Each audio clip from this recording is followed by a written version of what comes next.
Welcome to the Ladies Who Leverage podcast, where we empower women to own their power, create influence and impact, and live life unapologetically AF. It's time to leverage your expertise, resources, and relationships to build your business, brand, and badassery. So just click subscribe and let's get it. I'm your host, Kelly Charles Collins. Welcome to the Ladies Who Leverage podcast. Today, I'm really excited to have our guest, Danielle Julia Cuomo. So we're going to be talking about virtual assistants. And I know from being the founder and CEO of Ladies Who Leverage that getting a virtual assistant, hiring one, where to find them, what do you give them to do is a big topic amongst women in business. So we're going to be talking with Danielle about that today. But before we go right into that, I want to introduce you a little bit to her. She is owner of the business services firm Virtual Assist USA, and it is an award-winning. She is an award-winning entrepreneur and author. Virtual Assist USA is an early disruptor and leading provider of virtual assistant services that help to keep thousands of companies on track, focused, and growing. And I love that growing part because that's the important part. Under her innovative leadership, Virtual Assist USA has continued to grow every year and is a top reviewed company in this space.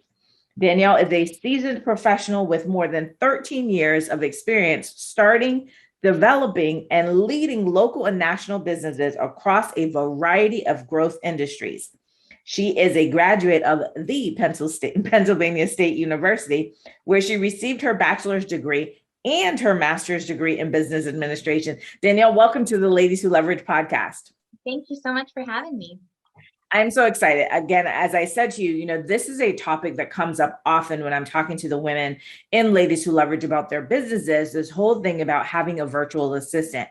But before we get into the specifics of that, I want people to know a little bit more about you and how you came to this journey to even be in this space and this world of virtual assisting.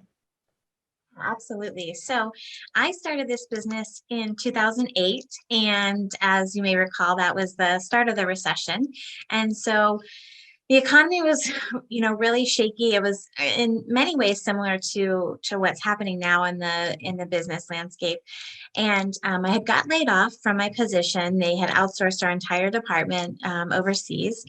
And so I was really, upset and distraught for like a day. And then I thought, okay, I have to pick myself up and move forward from this. And so my aunt at the time was a life coach, had a life coaching business, and she told me about her virtual assistant. And I thought it sounded really neat.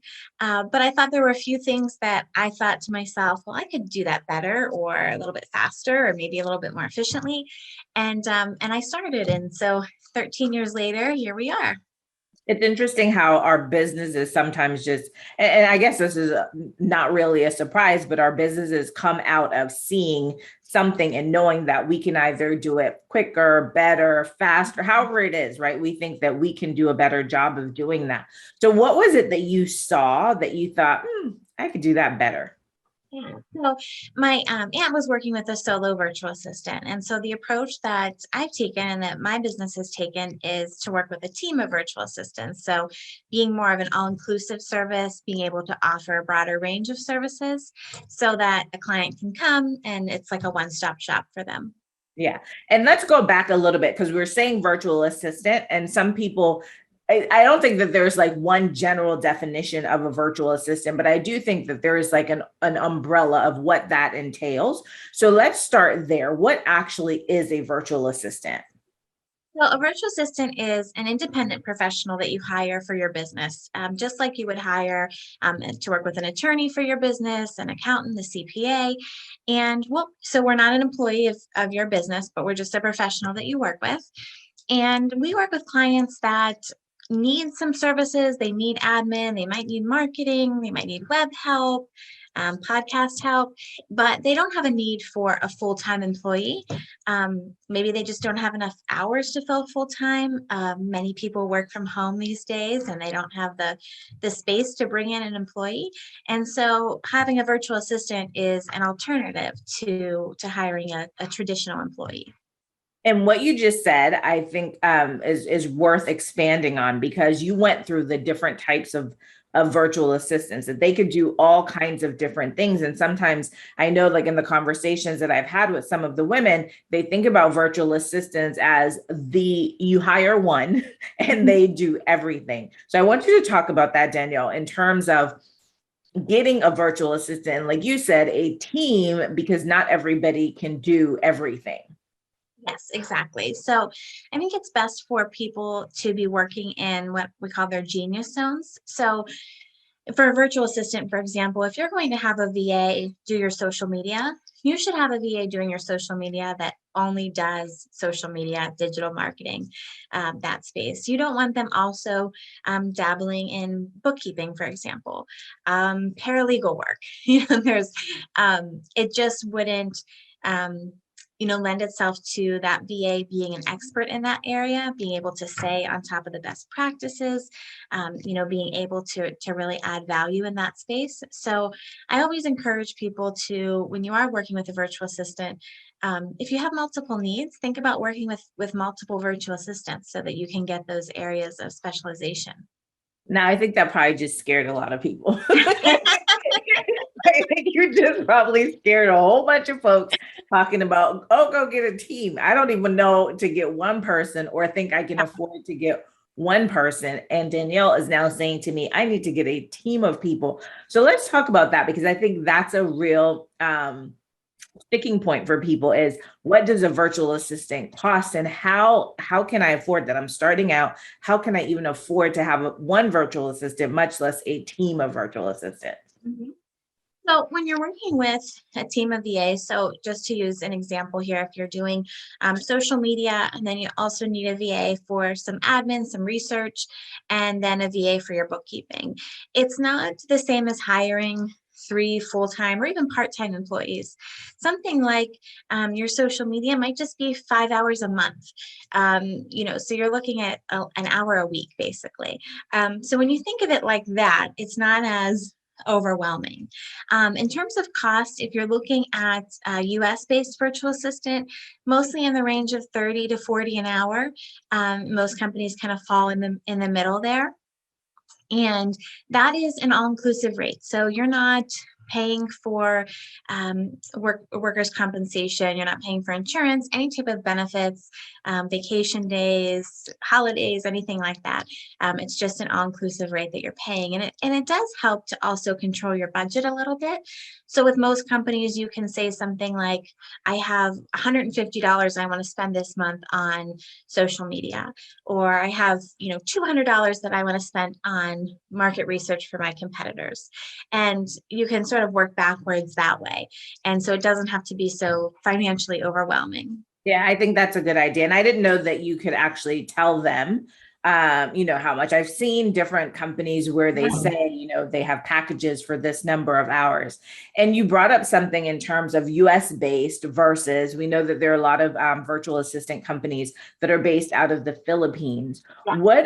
What's the difference? And then tell our audience, what are the pros and cons? Because I think people need to make a decision on whether they want to use somebody who's US based, or, if they're going to use somebody out of like the Philippines or some other country. Yes. Yeah. So there's the Philippines. India is another area that has a lot of outsourcing, offshoring. So the biggest difference that you'll see there is price. So when you're offshoring, you'll see rates $5 to $10 an hour, which obviously is something that you wouldn't see here in the States, because that would be below our minimum wage even. And of course, you're looking for a specialist, so at a higher level. So that's really the biggest difference. And of course, the biggest advantage to using offshore VAs. The disadvantages to that are the security, confidentiality in terms of being bound by the US laws that we have here, as well as sometimes communication. So if someone's in a time zone that is 12 hours different than you are, that can create a big backlog and bottleneck in your work.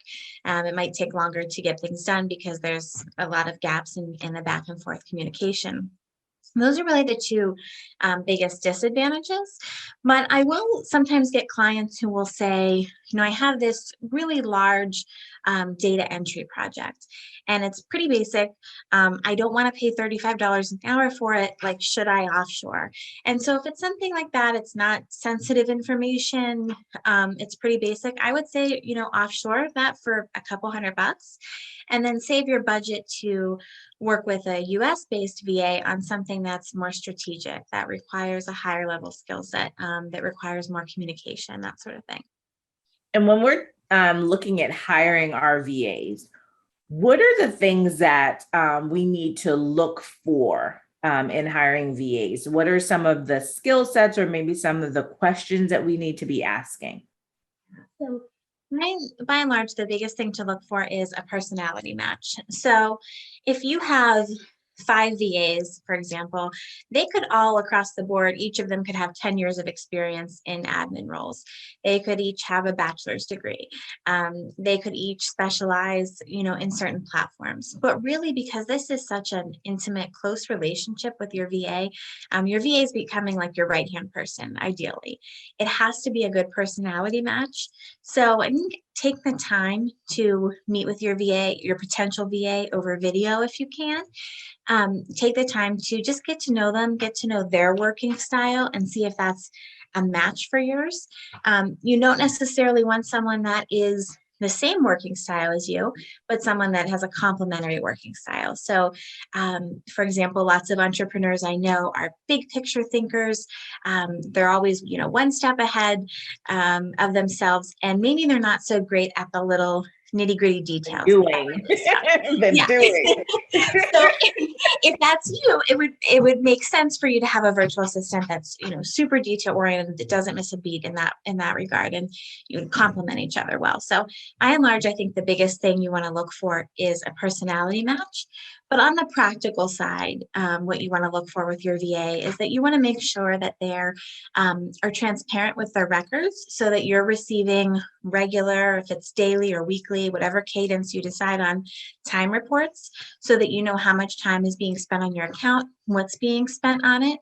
Of course, you're going with the standard things like background check and non-disclosure agreement. And then another thing that you'd want to look at when hiring either a VA or a company with their billing is how they do their hours. So you had mentioned you'll see a lot of VAs that will do packages.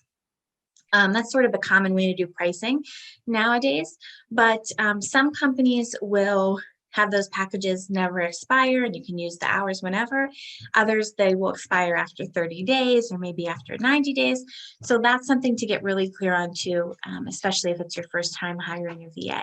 Yeah, I think that is a really good pointer for people to look at, because if you don't use the hours, like you said, if you have a small project and then you don't use the hours, then you're wasting, your money. And I want to go back to something that you were just talking about in terms of security, background checks. For a company like yours, if somebody comes to you and says, I want a VA, what are the things that you do in terms of screening, background checks, interviewing? Do you do any of that kind of legwork, or is that something that the person who's hiring the VA actually has to do? Well, the way that we do it in my company is that we already do that legwork. So the VAs are my full-time employees. They've already worked with me for a period of time, and I've gone through their background checks, their reference checks, skills assessments, all of that sort of thing. So that's kind of one of the advantages to working with a company. Typically, that's all taken care of for you. But if you are working with just a solo virtual assistant, one person, and you're not working with a team or a company of virtual assistants, those are things that you would want to take care of at the outset. Yeah, I think that's an advantage in working with a company, to have, someone who takes care of that, because there are many entrepreneurs who have no idea what they would need to do in terms of, really having a background check. And as you said, when you're talking about some of the information, depending on what you have them doing, right? It could be your financial information. It could be client information. You want to make sure that that person can be trusted. Right. And that's that person.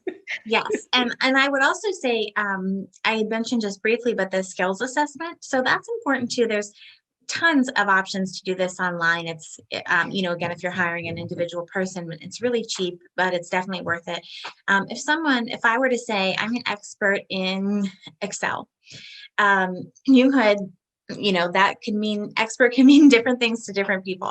And so there are standardized skills assessments for potential VAs to take online, 15, 30 minutes, not a huge chunk of time, where you can actually evaluate their skills against other people and make sure that if someone is saying, I'm an expert at this, I'm an expert at this, I'm intermediate at this, that they really are. They actually are, not like me with Excel. I can look at it. I can do, I can work my way around it, but I am not an expert in Excel. When we're talking about, okay, so if we decide that we want a VA, right? Because many of us hear that we need to have an admin. You at least need to have an admin. And we say, okay, we want a VA.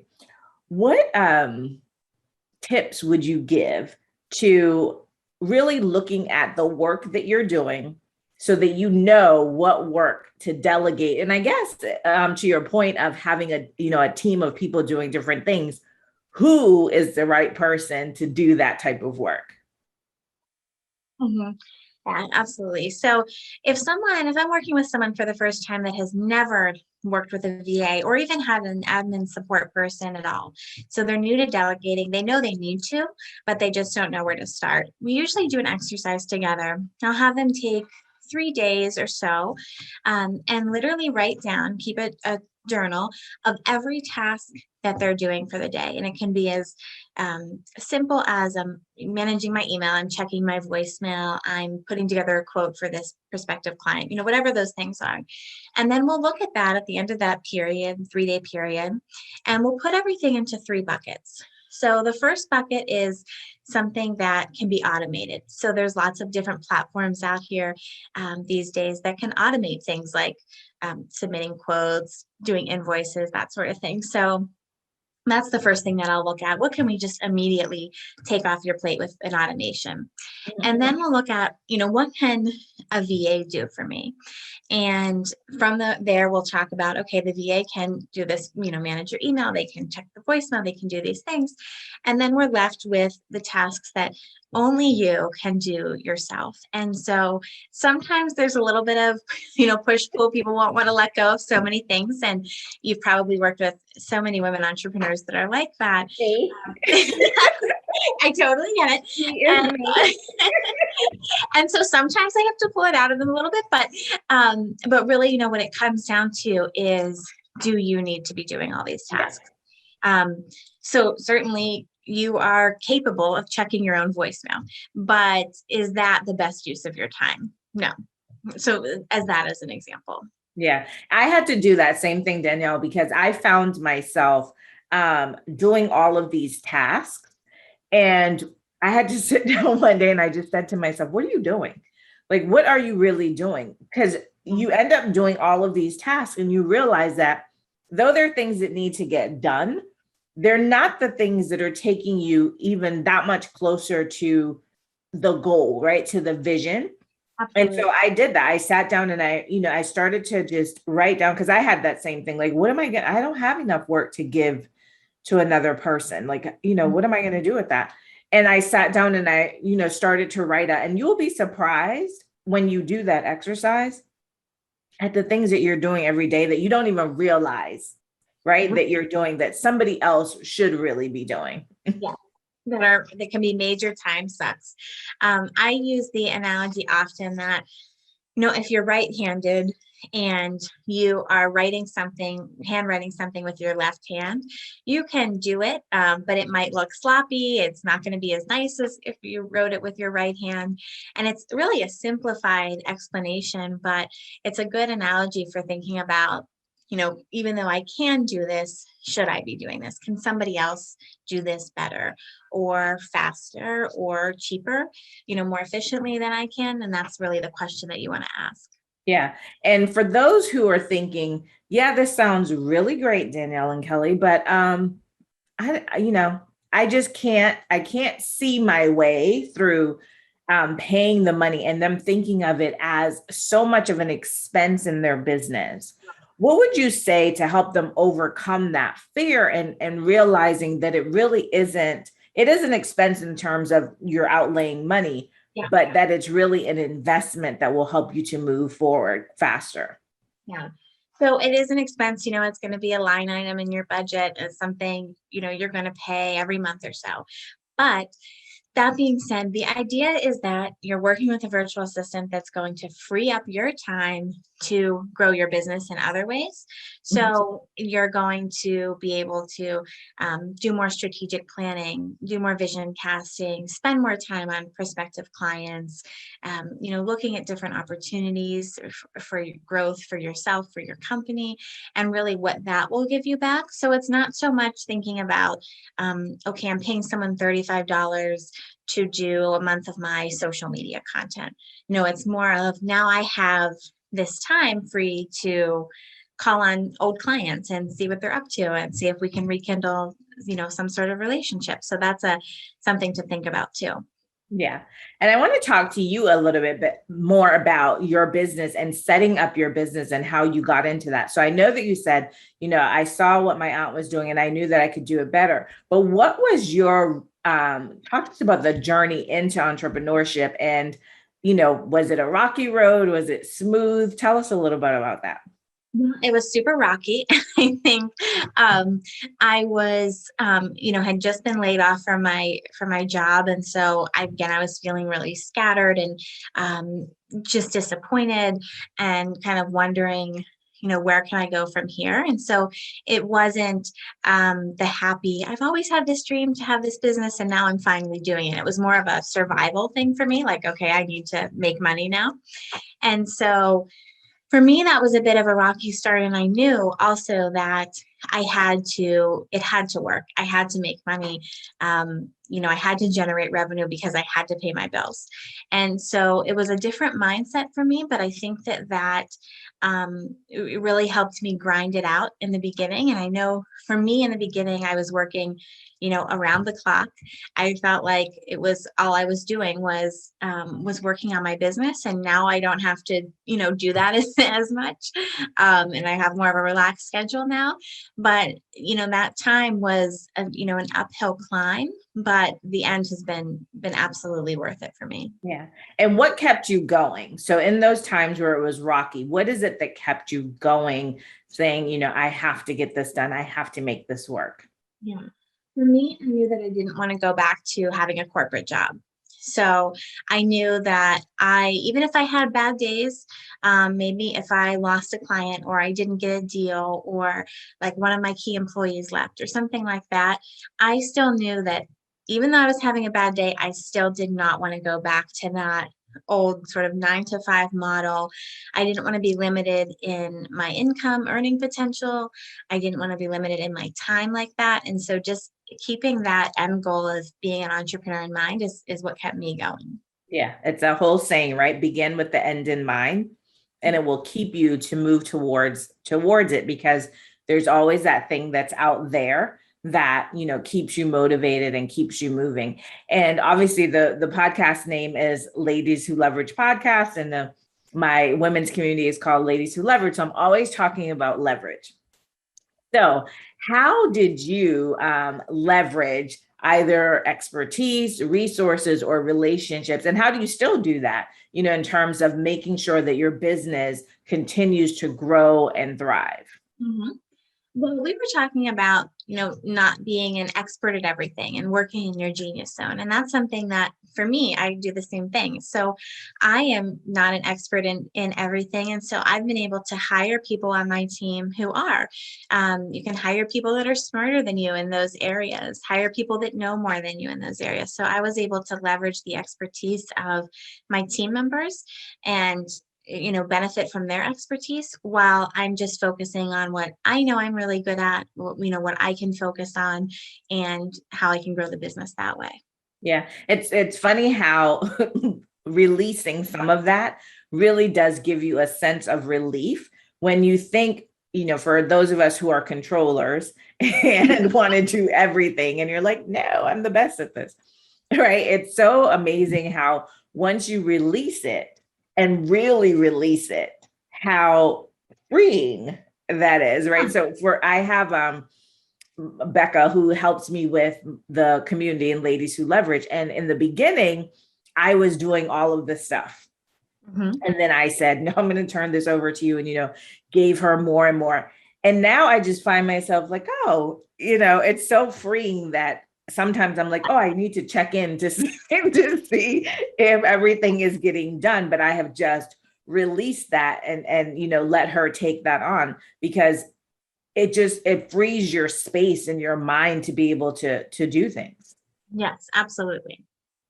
Yeah. So when we're talking about in that vein, talking about releasing, right, what it is that you're doing, how best can you help? So if you hire a VA, what are some of the tips and strategies to actually teaching them what it is that you're doing? Because now, you've been doing it and you want now them to do it. So what are some of the things that you would say are best practices in terms of transferring that knowledge to your new VA? Mm-hmm. Well, a couple things here. The first one is communication. And so even though most clients who hire a virtual assistant are going to be very busy entrepreneurs, and I know it's hard to find the time in the calendar to do this, but it is important to have a regular cadence of a meeting with your VA where you're just syncing up. Generally, I say once a week, but it can, vary depending on the situation. But if you can just have a quick touch base with that VA, once a week on the phone. So this is separate from your just day-to-day emails back and forth, where you can really communicate with your VA, talk about what's going good, talk about what needs improving upon. Any good virtual assistant is going to want to hear that criticism and feedback so that they can improve upon their relationship and their work with you. So I know it's difficult to give someone feedback, especially if it feels negative, but that's super important. And a professional virtual assistant, is going to want that. Yeah. Second thing. Go ahead. No, go ahead. I was going to say the second thing is being open. And so we were talking about, being like the controller type personality, and I'm the same way. So I absolutely get this. But it's about being open. So if a virtual assistant says to you, I know that you've been doing it this way, but there's this platform that you can use to automate it, and I think it'll save you like 5 hours a month or something like that. It's really important to try not to be stuck in your ways and saying, no, this is the way I always have done it, because you have someone that has a fresh perspective and they're doing this work every day. And, maybe they do know something that can get it done a little faster, more efficiently for you. So I think being open to that as well is really important. Yeah. I think that's a really good point. Because we do things the way we know how to do them. And then somebody comes in. It's one of the things that I ask when I interview, when I've been interviewing virtual assistants, is, how comfortable would you be in telling me that you see something that I could be doing better or faster or however it is, because I want somebody who's going to be a free thinking human being and who, will say to me, that's not the best, the best use of your time, or, maybe this, maybe we could do it differently. So I'm glad that you brought that up.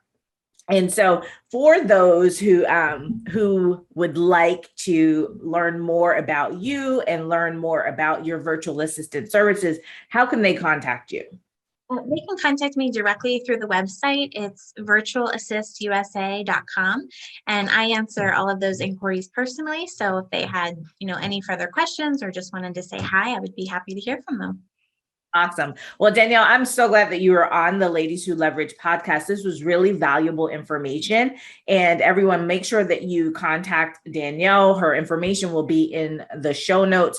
This is a really important thing for us to do, right? To delegate our tasks, to have someone who can help us. And as Danielle said, have somebody who's like your right hand to help you so that you can do the business of your business and work on your business, as opposed to some of the day-to-day tasks of working in your business, because that's what a true CEO does, is work on their business. So thank you all so much for tuning in to the Ladies Who Leverage podcast. Remember to subscribe, to rate us, to review us, and to share us with your network. We are so excited that We have our second season going on right now. And, we're going to have so many more awesome women who are coming on here. And yes, it's mostly going to be women who are on here because I want to talk about our journeys, the good, the bad, and the ugly, to ensure that we as business women can thrive. So again, thank you so much for joining into the Ladies Who Leverage podcast. And if you're an entrepreneur, a side hustler, or an aspiring entrepreneur, and you are looking for a tribe of women who will inspire you, motivate you, support you, and hold you accountable, I invite you to join us in the Ladies Who Leverage community. And we are on Facebook. We're over 1,000 women strong. And listen, those women are total badasses. So you want to be there with us in our global community. Again, thank you so much, and continue to subscribe and share this podcast. Thanks for joining us. This podcast is brought to you by Lady Lawyer Media.